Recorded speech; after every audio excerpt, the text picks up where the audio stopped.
Right. Now, which specific sectors stand out to gain from this announcement? What is your understanding?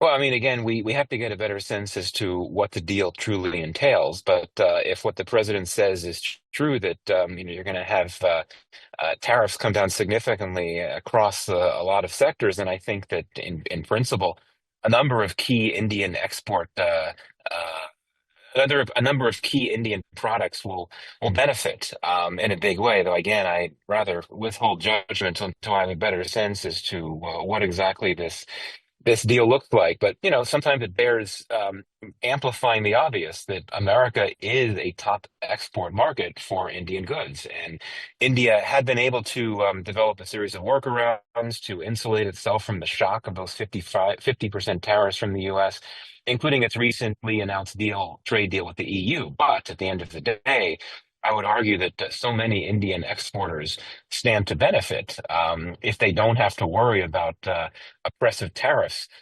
coming from the U.S., a top export destination for so many Indian goods. You did talk about, what all really played out in the months before this announcement.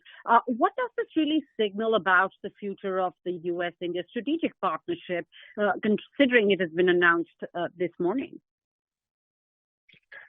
Well, I mean, I think that the relationship is back in the sense that it's really been floundering for quite some time. That's not that there has not been cooperation. There has. We continue to see collaborations in a variety of sectors, from space to defense to law enforcement and other areas. But let's be very clear: the relationship has really been sputtering, and getting this trade deal had been such a key priority for both sides since that meeting that Trump had with Modi, just a few weeks into his second term in office.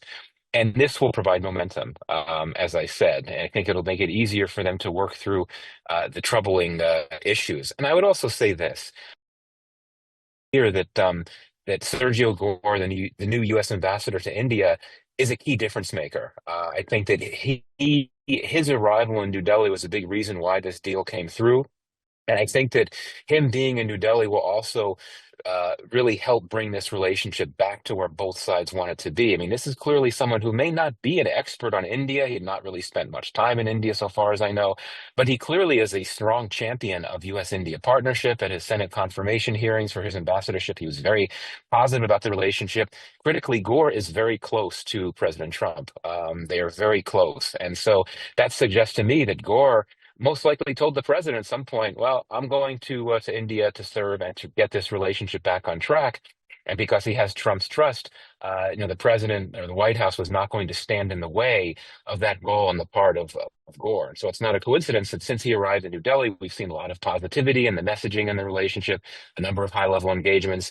We had this big breakthrough with the trade deal coming not long after another big breakthrough when Gore announced that India would be asked to join the Pax Silica initiative after initially not being invited. So I do think that Ambassador Gore is really a big he's really a big advantage. He provides a big advantage for the U.S. India. India's foreign minister, the external affairs minister, Dr. Jaishankar, who will be in DC tomorrow. Talk to us about the timing of this summit and the announcement of this deal. Right. I mean, I'm not sure if there's links here between Jaishankar's visit and the deal being announced, but clearly it will give. I think it'll give the two sides something to be very happy about. It'll provide, I think, for a good news story, so to speak, at a moment when these high-level engagements between the U.S. and India in recent months have so often been, feature these caveats about how the relationship is in tough shape and that the two sides need to try to work to make things better. Now you have a success story in the form of a trade deal. And I really don't know, again, if Jaishankar's visit is tied to this. I mean, he's, of course, here to discuss other matters, such as critical minerals. But no, I do think that it's an indication that this relationship is getting closer to being back where both sides, at the end of the day, want it to be. Right. What would the next steps look like, Michael, now that it's announced? What happens next? Well, I mean, I'll be looking to see a formal statement from the Indian side, which which could come very soon, I would think. But I do think that this tees up some very interesting possibilities for the relationship. I do think that with this trade deal, I think this will stabilize the relationship, and I think it might make it easier for the Quad to convene its much delayed leaders summit, which of course is scheduled to be hosted by New Delhi. It was meant to happen last year, but it didn't. So I think that this might open up a possibility for that meeting to happen.